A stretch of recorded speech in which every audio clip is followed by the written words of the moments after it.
Small जी का जो मान है, मान ऊंचाई और गहराई दोनों के साथ घटता है। ऊंचाई और गहराई, ऊंचाई और गहराई, गहराई दोनों के साथ घटता है, दोनों के साथ घटता है। एक बात तो ये हो गया। न्यूटन ने एक रूल बनाया था, न्यूटन्स ग्रेविटेशनल लॉ, फिजिक्स में मिलता है आपको, हाई स्कूल से लेकर इंटरमीडिएट तक मिलता है। यानी दो बॉडीज हैं, ये दो बॉडीज हैं तो इनका कुछ इंडिविजुअल मास होता है। अब मान लीजिए इन दोनों पिंडों का जो मास है वह आपका m1 है और ये m2, और इन दोनों के बीच लगने वाला गुरुत्वाकर्षण बल या आकर्षण बल F, और इन दोनों पिंडों के बीच की जो दूरी है वह स्मॉल r।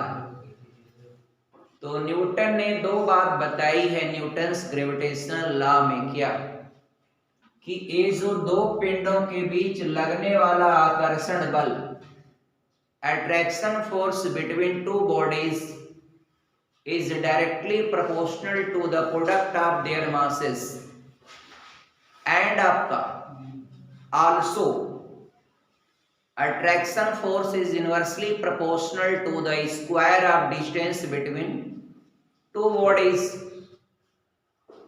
डियर समझ पाए ना आप लोग? यही है कि दो पिंडों के बीच लगने वाला जो आकर्षण बल होता है वह दोनों पिंडों के द्रव्यमानों के गुणनफल के सीधे समानुपाती होता है, तथा उनके बीच की जो दूरी है ना, उस दूरी के वर्ग के व्युत्क्रमानुपाती। न्यूटन की जो दोनों बातें हैं वो यही लिखी जाती हैं।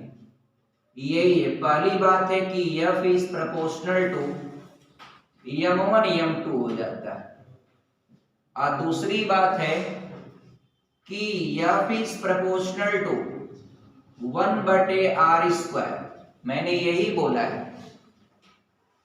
दो पिंडों के बीच लगने वाला आकर्षण बल।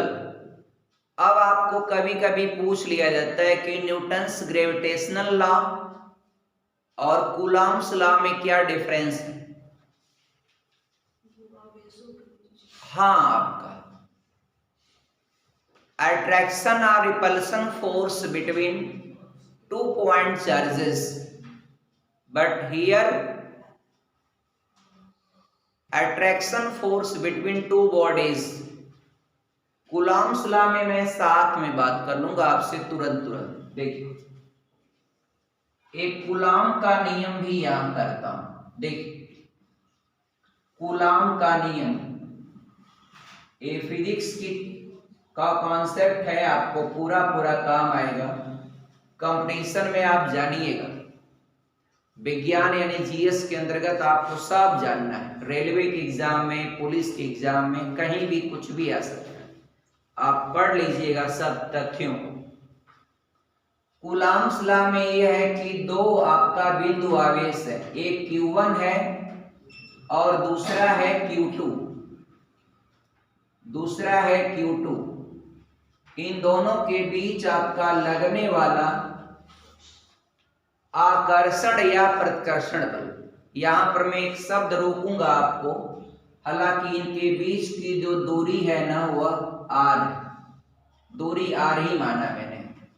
आपके मन में होगा कि सर यहाँ पर दो बिंदु आवेशों के बीच आकर्षण या प्रतिकर्षण दोनों बातें आप कर रहे हैं। तो डियर, आपको पता है कि जब दो बिंदु आवेश अगर समान आवेश हैं, चाहे वो प्लस प्लस हो या माइनस माइनस हो, तो उनके बीच आपका प्रतिकर्षण बल काम करता है। दो विपरीत आवेशों के बीच आकर्षण बल काम करता है।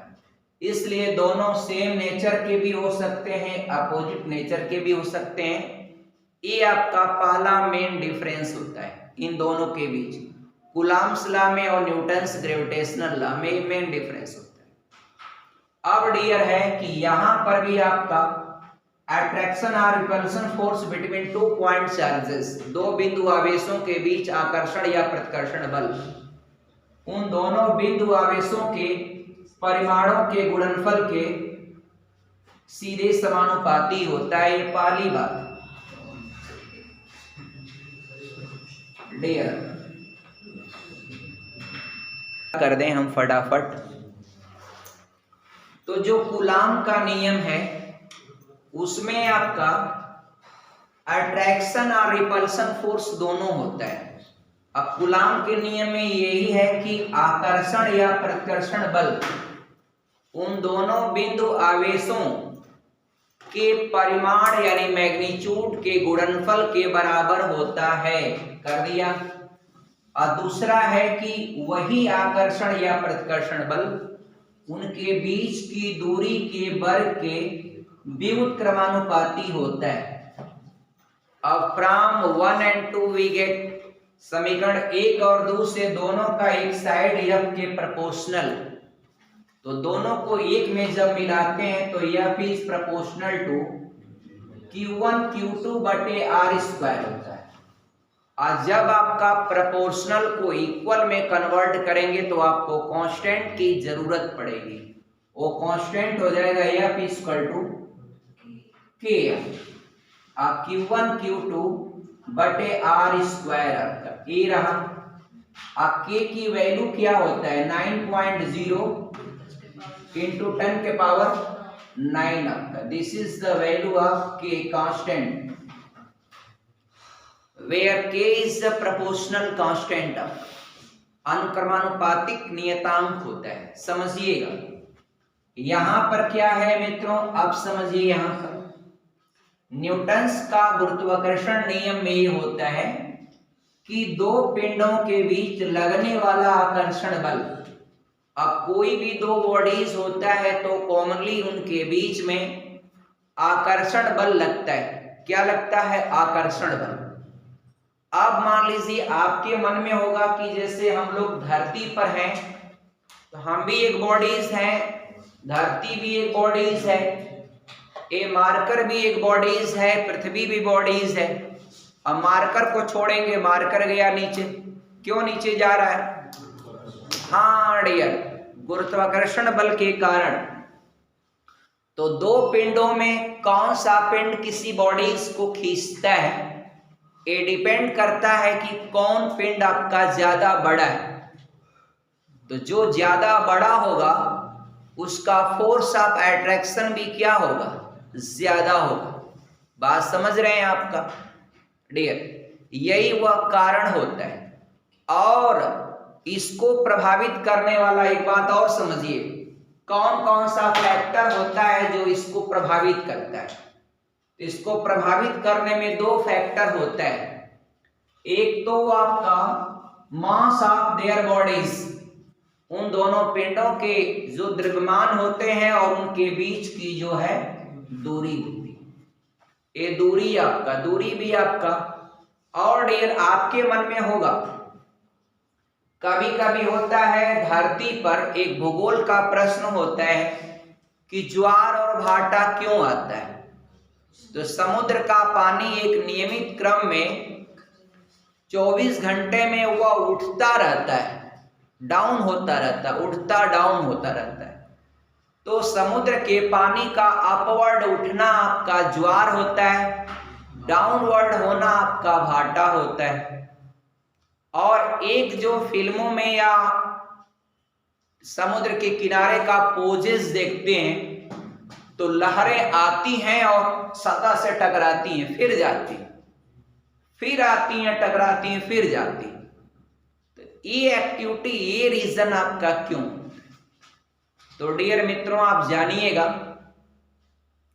ये पृथ्वी आपका एक नॉर्मली शेप आपका गोल माना जाता है, वैसे जियोड आपका पिच का इसका कहीं पहाड़ है, कहीं अलग समतल है, कहीं कुछ है, कहीं समुंदर है, कहीं खाई है।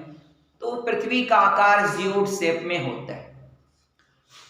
तो एक तो ये है कि पृथ्वी के सराउंडिंग, मान लीजिए आपका पृथ्वी पर गुरुत्वाकर्षण बल पृथ्वी का एकमात्र प्राकृतिक उपग्रह चंद्रमा लगाता है।